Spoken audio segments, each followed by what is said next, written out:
Hello friends, स्वागत है आप सभी लोग का हमारे चैनल एग्जाम्स क्रैकर्स में। फ्रेंड्स, हम लोग करंट अफेयर की प्रश्नोत्तरी सीरीज़ डिस्कस कर रहे हैं, जिसमें का हम लोग फर्स्ट पार्ट पिछले वीडियो में देख चुके हैं, जो हमारे करंट अफेयर के सेक्शन में अवेलेबल है। प्लेलिस्ट में आप जाके उसको देख सकते हैं। उसी क्रम में आज हम लोग दूसरा पार्ट डिस्कस करेंगे और जो करंट अफेयर की जो महत्वपूर्ण घटनाएँ हैं उसको क्वेश्चन आंसर के फॉर्म में याद करने की कोशिश करेंगे। तो चलिए स्टार्ट करते हैं आज का वीडियो। और उससे पहले फ्रेंड, चैनल को सब्सक्राइब जरूर करें और साथ ही साथ ज़्यादा शेयर भी करें, ताकि और अधिक लोग जुड़ सकें और अपनी तैयारियों को बेहतर कर सकें और हमें भी बेहतर वीडियो बनाने का मोटिवेशन मिलता रहे। चलिए देखते हैं आज का पहला प्रश्न क्या है। तो प्रश्न है फ्रेंड, इंग्लिश चैनल को बिना रुके 4 बार, ठीक है, ये 4 टाइम्स है, ये ध्यान रखिएगा, पार करने वाली पहली महिला कौन है। ठीक है, पहली है तो इम्पोर्टेंट हो जाएगा। ठीक है, पहली ऐसी महिला हैं जो 4 बार इंग्लिश चैनल को बिना रुके पार की हैं, तो ये हैं सारा थॉमस। ठीक है, इसका नाम ध्यान रखिएगा आप लोग, सारा थॉमस। इनका ये नाम इम्पोर्टेंट है क्योंकि ये फर्स्ट वुमेन है जो 4 बार इंग्लिश चैनल को पार करी है। अगला प्रश्न है, आईसीसी की कंकक्शन पॉलिसी से मैच के दौरान रिप्लेस होने वाले पहले क्रिकेटर कौन है। ठीक है, तो नई पॉलिसी आई है। ठीक है, और इसकी डिटेल इसमें दिया है, तो देख लेते हैं। इसमें स्टीव स्मिथ हैं जो ऑस्ट्रेलिया के कैप्टन भी हैं। कंकक्शन पॉलिसी के तहत अगर टेस्ट मैच के दौरान किसी खिलाड़ी के सिर पर गेंद लगने से गंभीर चोट लगती है और वह दोबारा मैच खेलने की स्थिति में नहीं होता है, तो टीम उसकी जगह पर दूसरे खिलाड़ी को शामिल कर सकती है। ठीक है, ऑस्ट्रेलियाई टीम ने स्टीव स्मिथ के स्थान पर बल्लेबाज मार्शन लबुशने को इंग्लैंड के खिलाफ टेस्ट मैच में शामिल किया था। ठीक है, तो कंकक्शन पॉलिसी आपको ध्यान रखना है, ये क्या है, इससे भी प्रश्न आ सकता है। और सबसे पहले जो क्रिकेटर इसका यूज़ किया गया है जिस क्रिकेटर को रिप्लेस करने के लिए, तो वो स्टीव स्मिथ है। इनकी जगह मार्शन लबुशने को शामिल किया गया था। ठीक है, अगस्त 2019 में लंदन में इंग्लैंड के गेंदबाज जोफ्रा आर्चर की गेंद स्टीव स्मिथ के सिर पर लगी थी। ठीक है, जिसकी वजह से उनको रिप्लेस करना पड़ा था और मार्शन लबुशने यहाँ पे उनकी जगह लिए थे। ठीक है, तो मार्शन लबुशने और स्टीव स्मिथ और साथ में कंकक्शन पॉलिसी आप लोग ध्यान रखिएगा। ठीक है, नई पॉलिसी है तो आप लोग इसको ज़रूर ध्यान रखें। अगला है, केरल का कौन सा पिछड़ा, ठीक है, प्रश्न है, केरल का कौन सा पिछड़ा आदिवासी ब्लॉक, ठीक है, ब्लॉक की बात कर रहा है, 2020 में देश का पहला साक्षर आदिवासी ब्लॉक घोषित किया गया। ठीक है, पहले पिछड़ा था, ठीक है, लेकिन अब वो साक्षर है और वो भी आदिवासी ब्लॉक है, तो इसका नाम है अट्टापट्टी। ठीक है, और ये देश का पहला ऐसा ब्लॉक है, तो ये मोस्ट इम्पॉर्टेंट हो जाता है। ठीक है, देश का पहला साक्षर आदिवासी ब्लॉक कौन है, तो अट्टापट्टी, जो कहाँ अवस्थित है, केरल में। ठीक है, तो 2-3 घटनाओं पे आप लोग नज़र रखेंगे। अगला प्रश्न है, भारत और श्रीलंका की नौसेनाओं के बीच सितंबर 2019 में विशाखापट्टनम के तट के समीप संपन्न हुए द्विपक्षीय संयुक्त अभ्यास का नाम क्या है। ठीक है, तो भारत और श्रीलंका के नौसेनाओं के बीच जो एक्सरसाइज होती है उसका नाम है स्लाइनेक्स। ठीक है, तो स्लाइनेक्स किन दोनों देशों के बीच होती है, तो भारत और श्रीलंका। ठीक है, ध्यान रखिएगा, कभी कभी एक्सरसाइज कोई ना कोई एक पूछ लेता है एग्जाम में। अगली फिर एक्सरसाइज है, मैत्री 2019 नामक संयुक्त सैन्य अभ्यास किन दो देशों के बीच संपन्न हुआ, तो भारत और थाईलैंड। ठीक है, तो मैत्री भारत और थाईलैंड और स्लाइनेक्स भारत और श्रीलंका। ठीक है, ध्यान रखिएगा। अगला प्रश्न है, केंद्र सरकार द्वारा शुरू की गई समर्थ योजना का उद्देश्य क्या है। ठीक है, समर्थ योजना ध्यान रखना है आपको, इसका आंसर देख लेते हैं। व्यक्तियों को वस्त्र उद्योग से जुड़े कार्यों में दक्ष बनाना तथा क्षमता निर्माण करना है। ठीक है, इसमें क्लॉथ के सेक्टर में जो उसको बनाने की प्रक्रिया है उसमें स्किल डेवलपमेंट, एक तरह से कह सकते हैं स्किल इन्हेंसमेंट प्रोग्राम है ये, जिसका नाम है समर्थ। ठीक है, तो समर्थ योजना किससे संबंधित है, तो ये कपड़े या वस्त्र उद्योग से संबंधित है और इसका मुख्य उद्देश्य क्या है, तो इनसे जुड़े लोगों को स्किल डेवलप करना। ठीक है, उनको स्किल्ड बनाना। ठीक है, इस क्षेत्र में, ताकि हम लोग इंटरनेशनल मार्केट में एक बेहतर कंपटीशन क्रिएट कर सकें। तो ध्यान रखिएगा, समर्थ वस्त्र उद्योग। अगला प्रश्न है, सितंबर 2019 में न्यूयॉर्क में एमनेस्टी इंटरनेशनल ने, ठीक है, एमनेस्टी इंटरनेशनल ने अपना सबसे बड़ा अवार्ड एम्बेसडर ऑफ कॉन्सेंस, ठीक है, एम्बेसडर ऑफ कॉन्सेंस किस युवा को दिया है? तो ग्रेटा थनबर्ग, ठीक है, पर्यावरणविद हैं ये और कम उम्र की महिला हैं, तो इनको ध्यान रखिएगा आप लोग। ग्रेटा थनबर्ग फेमस भी हैं, उनकी एक बुक भी है, तो इन पे ज़रूर एक बार इनको डिटेल कर लीजिएगा, क्योंकि चर्चा में है तो इनसे प्रश्न पूछा जा सकता है, ठीक है। तो इनको एमनेस्टी इंटरनेशनल का सबसे बड़ा पुरस्कार एम्बेसडर ऑफ कॉन्सेंस दिया गया है, तो ध्यान रखिएगा ग्रेटा थनबर्ग। अगला प्रश्न है, 2012 के विभत्स निर्भया सामूहिक दुष्कर्म मामले की जांच करने वाले किस भारतीय महिला पुलिस अधिकारी को 2019 का एशिया सोसाइटी, ठीक है, एशिया सोसाइटी गेम चेंजर्स पुरस्कार दिया गया है? तो ये है छाया शर्मा, ठीक है, इस समय चर्चा में है, तो इनको ध्यान रखिएगा। छाया शर्मा को एशिया जो सोसाइटी है एशियन कंट्रीज़ की, उसके अवार्ड गेम चेंजर का पुरस्कार दिया गया है। छाया शर्मा जो रिलेटेड हैं, जो निर्भया सामूहिक दुष्कर्म कांड हुआ था उसमें ये मुख्य जांच अधिकारी थी, ठीक है।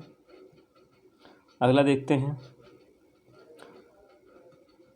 स्टॉकहोम वाटर प्राइज़ 2019, ठीक है, स्टॉकहोम वाटर प्राइज़ 2019 किस महिला अनुसंधानकर्ता को प्रदान किया गया है? तो ये है जैकी किंग को, ठीक है। अगला प्रश्न है, सितंबर 2019 में संपन्न कोपेनहेगन हाफ मैराथन के, ठीक है, कोपेनहेगन हाफ मैराथन के पुरुष और महिला विजेता कौन है? तो जेफ्री कामरोर पुरुष वर्ग में जो केन्या के हैं, और बिरहाने दिबाबा अदुगा ये महिला वर्ग की हैं, इथोपिया की हैं, ठीक है। अगला प्रश्न है, अगस्त 2019 में संपन्न अंडर 15 सैफ फुटबॉल टूर्नामेंट, ठीक है, तो सैफ टूर्नामेंट किससे संबंधित है? अगर आप देखा जाए बात, ये भी प्रश्न पूछ सकता है कि सैफ टूर्नामेंट किस खेल से संबंधित है? तो फुटबॉल से, ठीक है। और ये अंडर 15 का जो विजेता है वो कौन है? तो भारत है, ठीक है। भारत ने फाइनल में नेपाल को 7-0 से हराया, ठीक है। तो सैफ फुटबॉल टूर्नामेंट अंडर 15 का विजेता भारत है, जिसने नेपाल को हराया, ठीक है। और सैफ टूर्नामेंट फुटबॉल से रिलेटेड है, तो ये ध्यान रखिएगा। अगला प्रश्न है, चाइना ओपन टेनिस टूर्नामेंट 2019 की महिला एकल वर्ग की विजेता कौन है? ठीक है, चाइना ओपन टेनिस टूर्नामेंट, तो नाओमी ओसाका, ठीक है, जापान की हैं, ध्यान रखिएगा। एशले बार्टी जो है ऑस्ट्रेलिया की हैं, तो नाओमी ओसाका जापान की विजेता रहे चाइना ओपन की। अगला प्रश्न है, जापान ओपन टेनिस टूर्नामेंट 2019 के फाइनल मैच में सर्बिया के नोवाक जोकोविच किस खिलाड़ी को हराकर विजेता बने? तो जॉन मिलमैन को, ठीक है। तो जापान ओपन का देख सकते हैं कौन है विजेता, तो नोवाक जोकोविच। और चाइना ओपन का महिला जो है कि एकल वर्ग की विजेता खिलाड़ी हैं नाओमी ओसाका, ठीक है। अगला प्रश्न है, Maldives international challenge badminton tournament 2019 के पुरुष एकल वर्ग के विजेता कौन है और साथ ही उपविजेता भी? तो विजेता हैं कौशल धर्मामेर, ठीक है। उपविजेता है सिरिल वर्मा, तो दोनों भारत के हैं, इसलिए आप थोड़ा इसको ध्यान रखिएगा। Maldives international challenge badminton tournament, तो भारत के विजेता हैं कौशल धर्मामेर और उपविजेता हैं सिरिल वर्मा, भारत।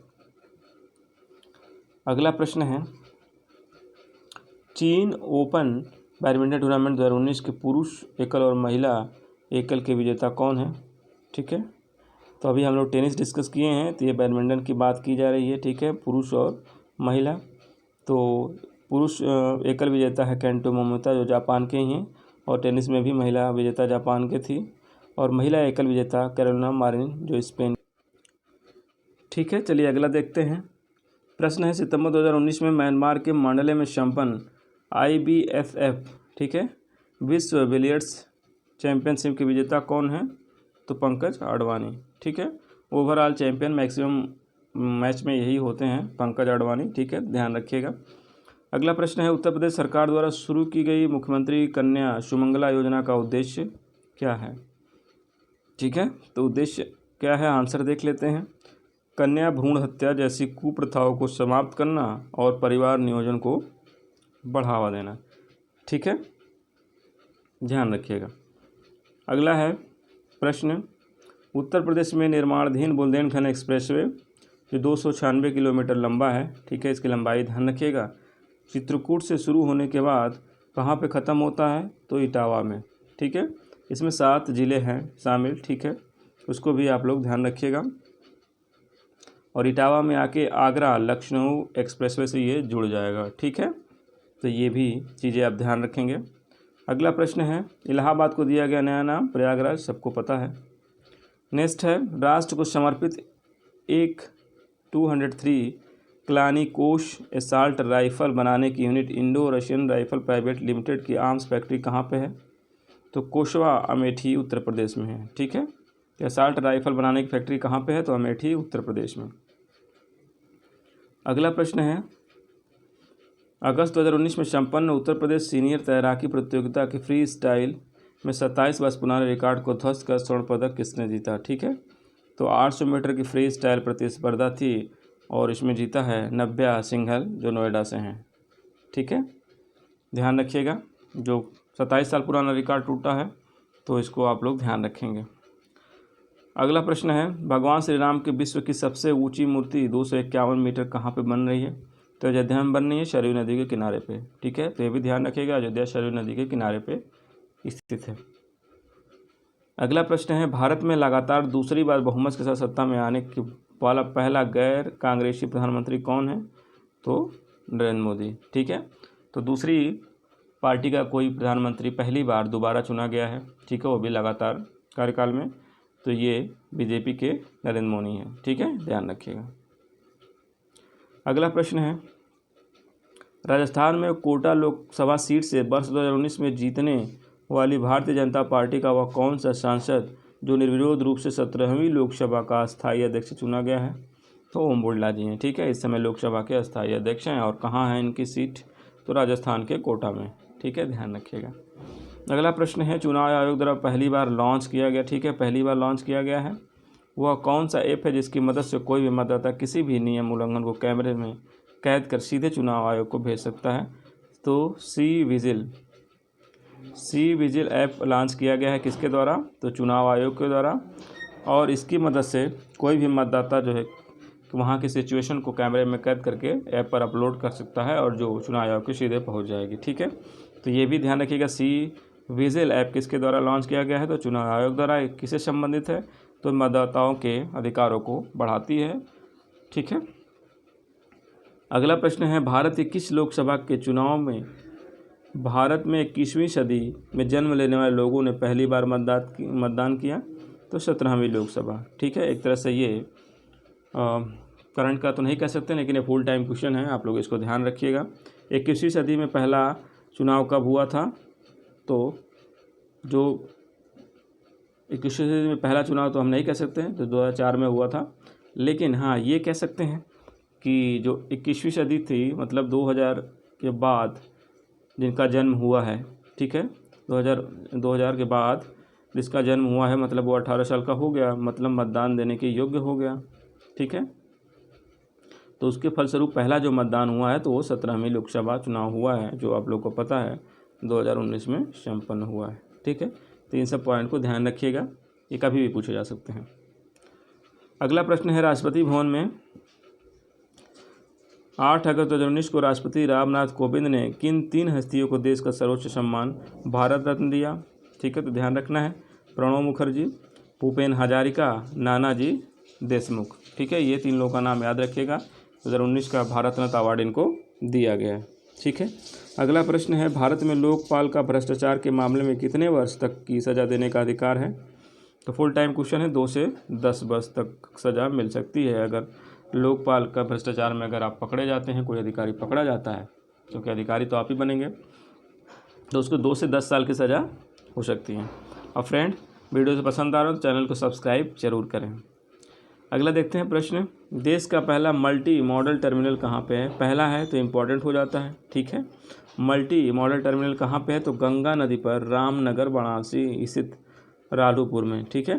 तो हम लोग को ध्यान रखना है कहाँ पे है, रामनगर में, वाराणसी में, ठीक है। पहला मल्टी मॉडल टर्मिनल स्थापित किया गया है, तो इसको ध्यान रखिएगा, इंपॉर्टेंट हो जाता है, पहला है। तो प्रश्न है, राष्ट्र को समर्पित देश के पहले युद्ध स्मारक को क्या नाम दिया गया है? तो राष्ट्रीय समर स्मारक, ठीक है, ध्यान रखिएगा, राष्ट्रीय समर स्मारक दिल्ली में अवस्थित है।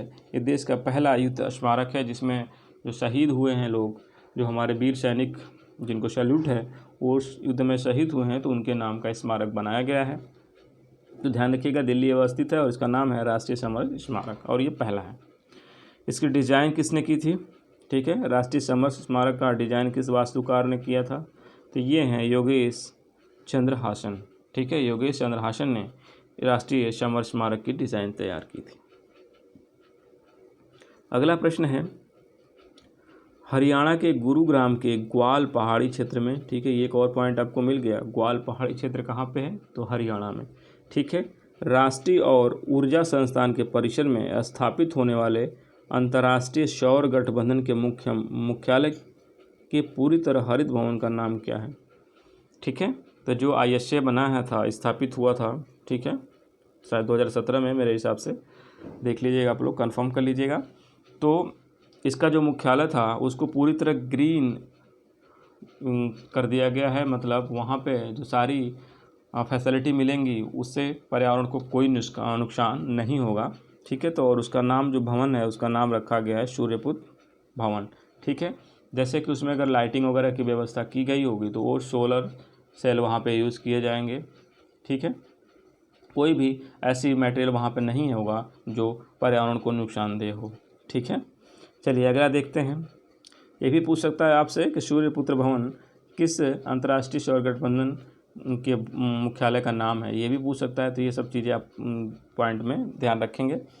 अगला प्रश्न है, वर्तमान परिप्रेक्ष्य में इजराइल के साथ भारत के संबंधों को डी-हाइफनेशन नीति, डी-हाइफनेशन पॉलिसी के आधार पर विकसित किया जा रहा है। ठीक है, तो ठीक है, वो तो अच्छी बात है, लेकिन डी-हाइफनेशन नीति क्या है इसको हम लोग देख लेते हैं।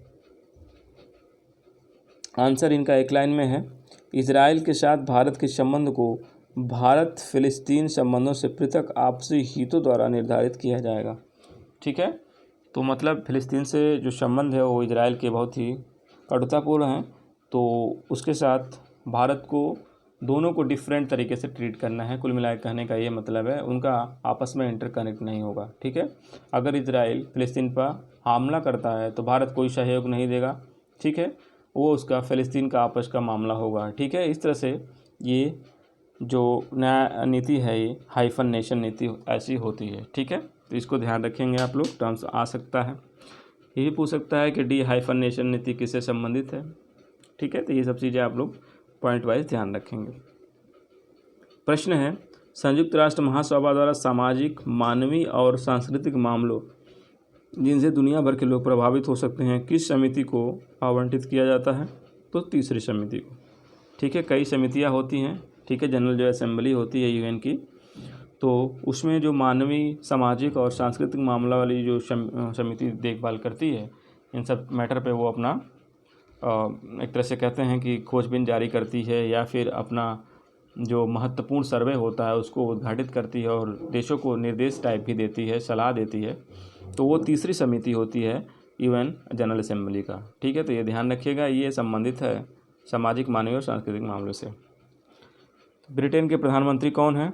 तो बोरिस जॉनसन। ठीक है, ध्यान रखिएगा। अगला प्रश्न है, S-400 ट्रायम्फ वायु रक्षा प्रणाली को खरीदने के लिए भारत ने किस देश के साथ लगभग $5 अरब का सौदा किया है? S-400 ट्रायम्फ, ठीक है, ये क्या है? वायु रक्षा प्रणाली है। ठीक है, तो ध्यान रखिएगा, S-400 क्या है? तो वायु रक्षा प्रणाली है। किससे खरीदा जा रहा है? तो रूस से। ठीक है, ये ध्यान आप रखेंगे।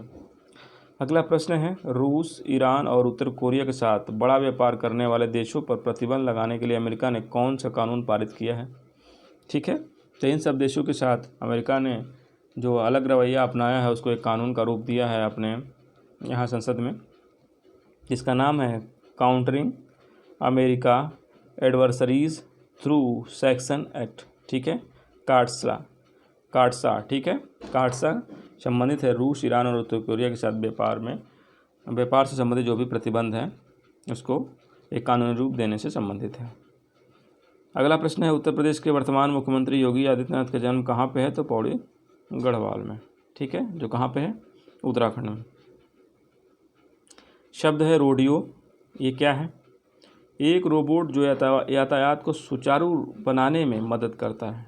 ठीक है, तो ये एक यातायात से संबंधित रोबोट है। रोडियो क्या है? एक रोबोट है जो यातायात से संबंधित, एक तरह से जो ट्रैफिक इंस्पेक्टर टाइप होते हैं, ट्रैफिक पुलिस होती है, उस तरह का कार्य करेगा। ठीक है, ये रोबोट होगा जो डायरेक्शन देगा। तो इसका नाम है रोडियो। ठीक है, रोड से रोडियो, ध्यान रखिएगा। अगला प्रश्न है, प्रधानमंत्री नरेंद्र मोदी की जून 2019 में की गई मालदीव यात्रा के दौरान उनको विदेशी हस्तियों को दिए जाने वाले मालदीव के किस सर्वोच्च सम्मान से सम्मानित किया गया है? तो उसका एक सर्वोच्च सम्मान है मालदीव का, जिसका नाम है the most honourable order of the distinguish rule of निशान इजुद्दीन। ठीक है, तो निशान इजुद्दीन आप ध्यान रखेंगे, ये मालदीव का है। और पिछले वीडियो में हम लोग डिस्कस कर चुके हैं कि प्रधानमंत्री जी को 3 और सर्वोच्च देशों के नागरिक सम्मान मिले थे, जिसमें रूस था, बहरीन और कतर था। ठीक है, तो आप लोग एक बार चेक कर लीजिएगा, इनके जो पुरस्कार मिले हैं उसको एग्जाम में पूछा जा सकता है। प्रश्न है, government e market place GEM के साथ वस्तुओं और सेवाओं की खरीद के लिए समझौता ज्ञापन पर हस्ताक्षर करने वाला देश का पहला सार्वजनिक उपक्रम कौन सा है? तो सेल है। ठीक है, सेल फुल फॉर्म क्या होगा? Steel authority limited of India. ठीक है, steel authority limited of India, SAIL, Bharatiya Ispat Nigam limited ने गवर्नमेंट ई मार्केट प्लस के साथ वस्तु और सेवाओं की खरीद के लिए समझौता किया है। ठीक है, ध्यान रखिएगा। अगला प्रश्न है, रामनाथ कोविंद ने किस तिथि को जम्मू कश्मीर पुनर्गठन अधिनियम 2019 पर साइन किए थे, जिससे जम्मू कश्मीर 2 केंद्र शासित प्रदेशों जम्मू कश्मीर और लद्दाख में विभाजित हो गया? ठीक है, तो 9 अगस्त को इन्होंने उस बिल पे साइन किया था। ठीक है, और ये दोनों 31 अक्टूबर 2019 से अस्तित्व में आ गए थे, जो हम लोग पिछले वीडियो में डिस्कस किए थे। ठीक है, तो इनके साइन का डेट ध्यान रखेंगे और कब आए थे ये, तो ये 31 अक्टूबर 2019। अगला प्रश्न है, केंद्र सरकार ने मुस्लिम महिला विवाह अधिकार संरक्षण अधिनियम 2019 के लागू होने की अधिसूचना किस तिथि को जारी की है? तो 1 अगस्त 2019 को। ठीक है, मुस्लिम महिला विवाह अधिकार संरक्षण अधिनियम 2019 1 अगस्त 2019 से लागू हुआ। अगला प्रश्न है, सरकारी नौकरियों और उच्च शिक्षा में सामान्य श्रेणी के आर्थिक रूप से कमजोर वर्ग EWS के लोगों को 10% आरक्षण के प्रावधान को देश के किस राज्य ने सबसे पहले लागू किया? ये है गुजरात। ठीक है, इसको ध्यान रखिएगा, गुजरात ने EWS जो आरक्षण प्रक्रम नया बना था, सबसे पहले इसने लागू किया था। अगला है, वित्तीय कार्रवाई कार्यबल, ठीक है, फाइनेंशियल एक्शन टास्क फोर्स का पूर्ण सदस्य बनने वाला पहला देश कौन सा है? तो सऊदी अरब। ठीक है, पहला अरब देश। ठीक है, पहला अरब देश है, यहाँ पे पहला देश नहीं है। तो जो खाड़ी गल्फ कंट्रीज़ हैं उनमें सबसे पहले सऊदी अरब को FATF का पूर्ण सदस्य बनाया गया है। ठीक है, तो इसको ध्यान रखिएगा। और ये कब बना है? चौथा सदस्य है, तो 39वां सदस्य इसका ये बना है। चलिए अगला देखते हैं, भारत के इतिहास में केंद्रीय बजट पेश करने वाली दूसरी महिला वित्त मंत्री कौन है?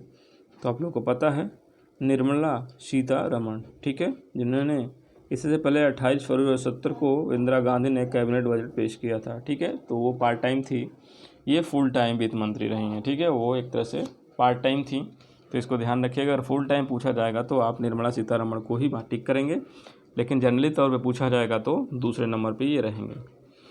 अगला प्रश्न है, फेम सेकेंड 2019 योजना का मुख्य उद्देश्य क्या है? FEM आंसर है, इलेक्ट्रिक वाहनों की खरीद पर प्रोत्साहन की पेशकश करके इलेक्ट्रिक वाहनों के लिए आवश्यक चार्जिंग अवसंरचना स्थापित करने के लिए इलेक्ट्रिक वाहनों को शीघ्रता से अपनाने को प्रोत्साहन देना है। ठीक है, तो FEM सेकेंड ये किससे संबंधित है? तो इलेक्ट्रिकल जो वाहन हैं, ठीक है, EV इलेक्ट्रिकल व्हीकल्स जो हैं उनको बढ़ावा देने के लिए, उनके चार्जेस से संबंधित जो पॉइंट है उसको बनाने में बढ़ावा देने के लिए इस योजना को लॉन्च किया गया है। ठीक है, तो ध्यान रखिएगा, FEM सेकेंड। अगला प्रश्न है, जल संसाधन मंत्रालय, नदी विकास एवं गंगा संरक्षण तथा पेयजल और स्वच्छता मंत्रालय को मिलाकर गठित किया गया है कौन सा नया मंत्रालय? तो जल शक्ति मंत्रालय। ठीक है, तो जल शक्ति मंत्रालय में कौन कौन सा मंत्रालय को समाहित किया गया है? तो जल संसाधन मंत्रालय, नदी विकास एवं गंगा संरक्षण मंत्रालय, पेयजल और स्वच्छता मंत्रालय, 3 मंत्रालयों को मिलाकर एक मंत्रालय बनाया गया है, जल शक्ति मंत्रालय। ठीक है, अगला प्रश्न है, वित्त वर्ष 2020-21 तक सकल घरेलू उत्पाद GDP का कितने प्रतिशत राजकोषीय घाटा प्राप्त करने का लक्ष्य रखा गया है? तो 3%। ठीक है, GDP का जो राजकोषीय घाटा है उसका 3% रखने का प्रावधान लक्ष्य रखा गया है। ठीक है, बजट में। अगला है प्रश्न, दुग्ध उत्पादन के मामले में भारत विश्व में किस स्थान पे है? तो पहले स्थान पे आप लोग को पता है।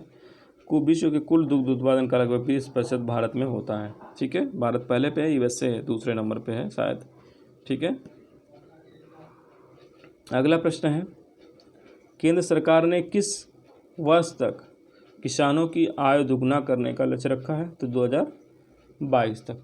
ठीक है, 2022 तक किसानों की आय दुगना करने का लक्ष्य सरकार ने रखा है। अगला प्रश्न है, कच्चे इस्पात के उत्पादन में वर्ष 2018-19 में भारत का विश्व में कौन सा स्थान है? तो दूसरा हो गया है। ठीक है, रॉ स्टील प्रोडक्शन में भारत का स्थान दूसरा हो गया है। ठीक है, जापान को इसने पीछे छोड़ा और सेकंड स्थान पे आ गया। ठीक है, ध्यान रखिएगा, सेकंड नंबर स्टील के कच्चा उत्पादन में। अगला प्रश्न है, सड़क परिवहन और राजमार्ग मंत्रालय ने 18-19 को कौन सा वर्ष घोषित किया था? तो निर्माण वर्ष। ठीक है, 18-19 को निर्माण वर्ष घोषित किया गया था सड़क परिवहन और राजमार्ग मंत्रालय द्वारा। अगला है, 14 लेन डेडिकेटेड साइक्लिक ट्रैक और कई पर्यावरण अनुकूल सुविधाओं के साथ पैदल मार्ग भी उपलब्ध कराने वाला देश का पहला राष्ट्रीय राजमार्ग कौन सा है? ठीक है, तो इसको ध्यान रखिएगा, 14 लेन का है पहली बात, और इसमें साइकिल ट्रैक भी होगा अलग से, और साथ ही पैदल मार्ग भी उपलब्ध होगा। ठीक है, तो ध्यान रखिएगा, अलग से ये साइकिलिंग स्टैंड, उसके बगल में पैदल मार्ग भी इसमें बनाया गया है। तो ध्यान रखिएगा, ऐसा करने वाला दिल्ली मेरठ हाईवे है। ठीक है, अगला प्रश्न है, मार्च 2019 के अंत में भारत में कुल टेली घनत्व क्या था? तो 90%। टेली घनत्व मतलब कितने लोग टेली कम्युनिकेशन से जुड़े हुए हैं, मोबाइल या फ़ोन रखे हुए हैं। ठीक है, तो 90% भारत की जनसंख्या इस समय टेली कम्युनिकेशन मतलब मोबाइल या फ़ोन, कोई ना कोई संसाधन इस तरह का यूज कर रही है। ठीक है, तो ध्यान रखिएगा, टेली डेंसिटी भारत की 90% है, 90.1। अगला है प्रश्न, प्रधानमंत्री उज्ज्वला योजना PMUY के तहत वर्ष 2019-20 तक गरीबी रेखा के नीचे के परिवारों से संबंधित 5 करोड़ महिलाओं को LPG कनेक्शन देने के लक्ष्य को बढ़ाकर कितना किया गया? ठीक है, तो 8 करोड़। ठीक है, तो ध्यान रखिएगा, 5 से 8, पहले 5 करोड़ रखा गया था, अब 8 करोड़ रखा गया है। ठीक है, LPG कनेक्शन देने का गरीब महिलाओं को, मतलब गरीब परिवार को। ठीक है, तो ध्यान रखिएगा, उज्ज्वला योजना किससे संबंधित है? तो LPG कनेक्शन से, और इसका लक्ष्य अब 5 करोड़ से बढ़ के 8 करोड़ परिवारों को, महिलाओं को LPG कनेक्शन प्रोवाइड कराना है। ठीक है, तो फ्रेंड आज का वीडियो कैसा लगा ज़रूर कमेंट करके बताइए, और चैनल को सब्सक्राइब और शेयर लाइक ज़रूर करिएगा, और साथ ही आप टेलीग्राम ज्वाइन करिए, वहाँ पे आपको PDF मिलेगा हर वीडियोज़ के। तो थैंक यू फ्रेंड्स, मिलते हैं नेक्स्ट वीडियो में।